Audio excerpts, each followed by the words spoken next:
יושב אל השולחן בין ימי החול ויום של חג, בתפילות של בין 40 על הלחם על הבית, בית אבי יושב אל השולחן. בתפילות של בין 40 על הלחם על הבית, בית אבי יושב אל השולחן. כן, הנה בית אבי יושב אל השולחן, הנה הוא בית אבי עומד עדיין שם.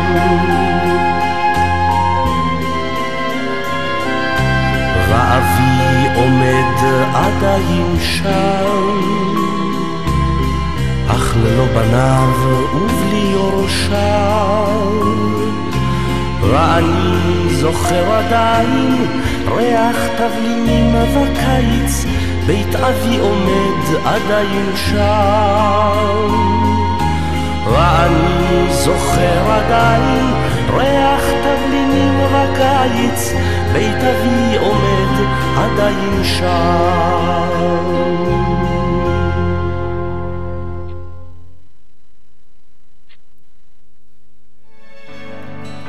ביום וגם בלילה, בקור וגם בחום, כאן חושבים עליך ברדיו של הצפון, עם השירים שנוגעים לכולנו בנשמה.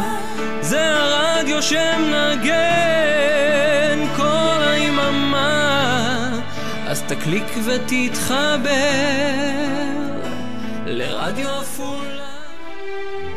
שלום רב, כאן טלי עזרא. מזמינה אתכם להאזין לתוכניתי אקטואלי עם טלי וליהנות משעה של חדשות ומוזיקה ישראלית כל יום ראשון וחמישי מ-10 עד 11 בבוקר. ואנחנו חזרנו, והאורח שלנו היום הוא יוסי לוי. יוסי, אני רוצה לשאול לגבי אתה ויוקלר, בעצם שניכם מסיעת צדק חברתי. כן, חברתם ליהודה אלמקיאס, חבר סיעת למען עפולה, ואתם מתכננים לרוץ ברשימה משותפת כדי לחזק את האג'נדה החברתית שאתם מובילים. מה אתה ומר אלמקיאס עושים למען העיר, אני יודעת. אבל תסלח לי על הבורות, מה עד היום עשה יוקלר למען הצדק החברתי, למען החברה, למען תושבי עפולה ונזקקיה?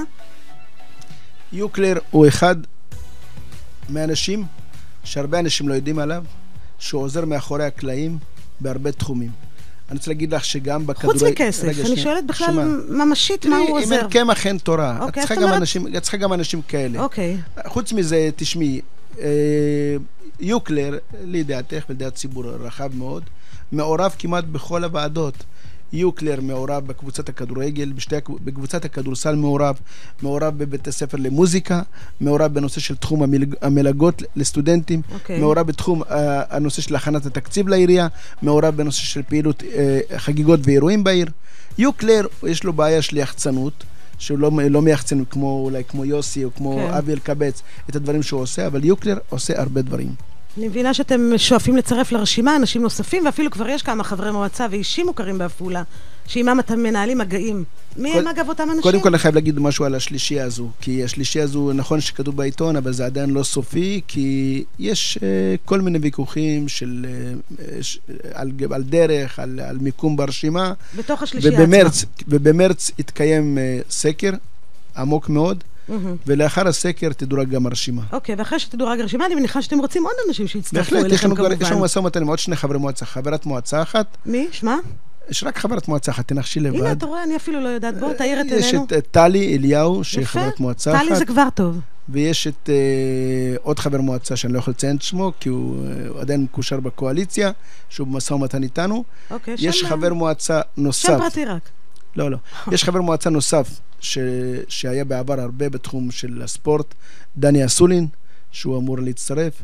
יש עורך דין שאמור להצטרף לרשימה, ואנחנו מנהלים משא ומתן עם עוד כמה גופים כדי לצרף. יש את הרב גולד שמדבר איתנו מעת לעת. ואז מה? אבי אלקבץ יבקש שוב שתהיו איתו ושוב תחזרו לזה, אז מה עשיתם בזה? אני רוצה להגיד לך או מירון, את מי אתה מעדיף?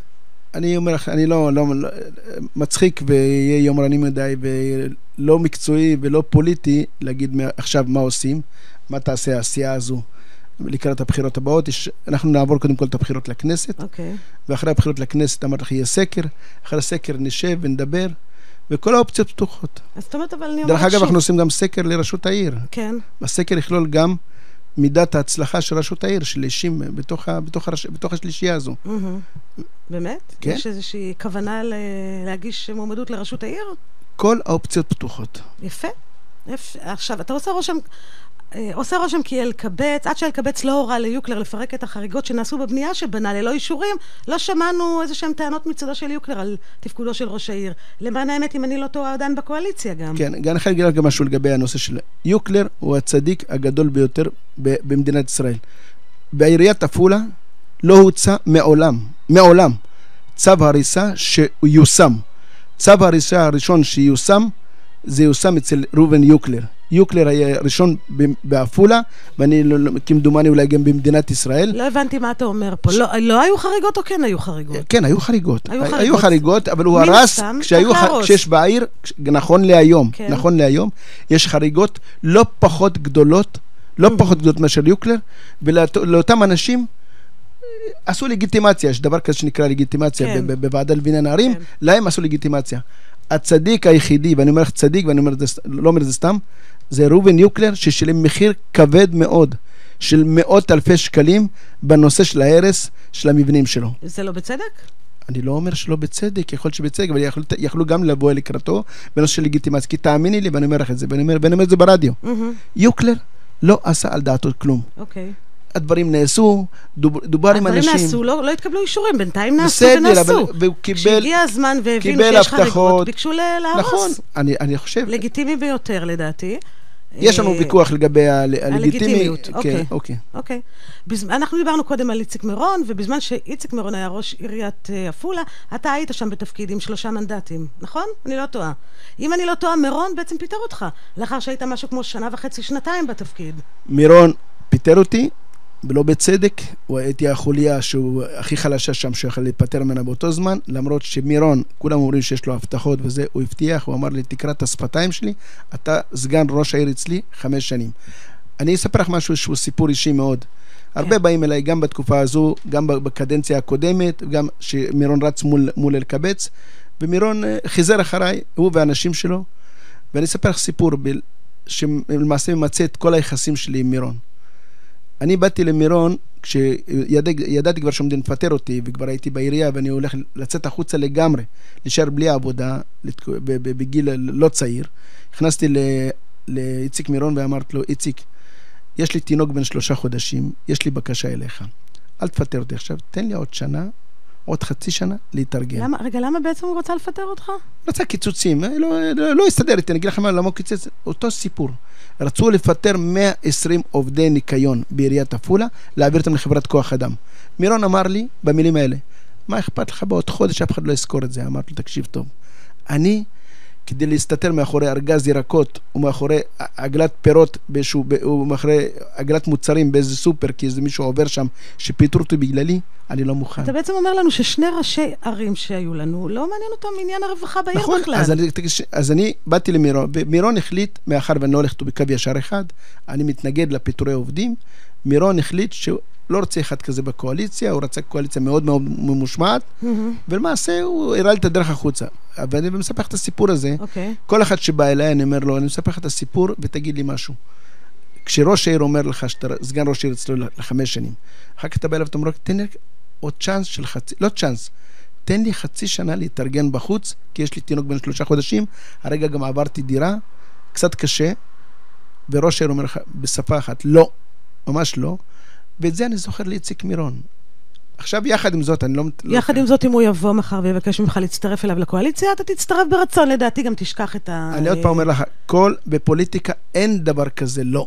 שתלמידי, בפוליטיקה אין בפוליטיקה, מי שנכנס לתחום הזה של פוליטיקה, צריך לדעת דבר אחד, שמה שנכון להיום, לא נכון למחר. אבל זה לא כל כך מצליח לך, למה אתה מתעקש עם עניין הפוליטיקה? שמה? לא מצליח לך במיוחד. כי אני כתבתי פה משפט. אוקיי. אני בפוליטיקה לעזור נקודה. אתה עוזר נפלא גם בלי קשר. לא. יש לי חדשות בשבילך.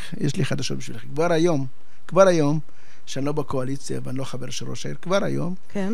יש עיקומי פרצוף של כמה קבלנים בעיר שלו, שבדרך כלל אוקיי, הבנתי, אתה צריך להיות, אתה אומר, במרומי זה אין פסגה מה לעשות, אף אחד לא הבנתי. עוזר לנזקקים בגלל העיניים היפות של יוסי, עוזרים איזה 70-80% הבנתי, מהציבור. זה יד רוחצת יד. לא, לא, לא, לא, לא, לא, לא, לא, לא, לא, לא, לא, אני לא מסכים לביטוי הזה. זה לא דבר נורא. לא מסכים לביטוי הזה. אתה עוזר למישהו, הוא עוזר לך, זה לא נורא כל כך. אני לא עוזר, לא עזרתי. כשאת בזרקורים, בפוליטיקה ובנקודת השפעה, את יכולה לגייס יותר תקציבים. כשאת לא בהשפעה, לא יעזור כלום. אף אחד לא מדבר איתך. את יכולה להיות רובין הוד מקסימום, לגנוב ממקומות כדי לתת אוכל בבוקר. אנחנו מזכירים שהאורח שלנו בוחר את השירים להיום, ואנחנו נשמע שיר של אביהו מדינה. בואו נהנה מהשיר.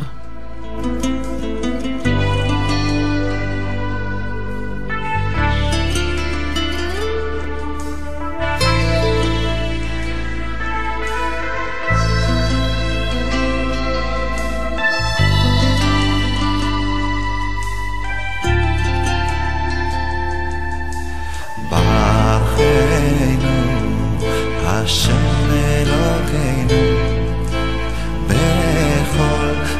בכל מעשה ידינו בכל מעשה ידינו ברכנו השם אלוקינו וברך את שנתנו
בקור וגם בחום, כאן חושבים עליך ברדיו של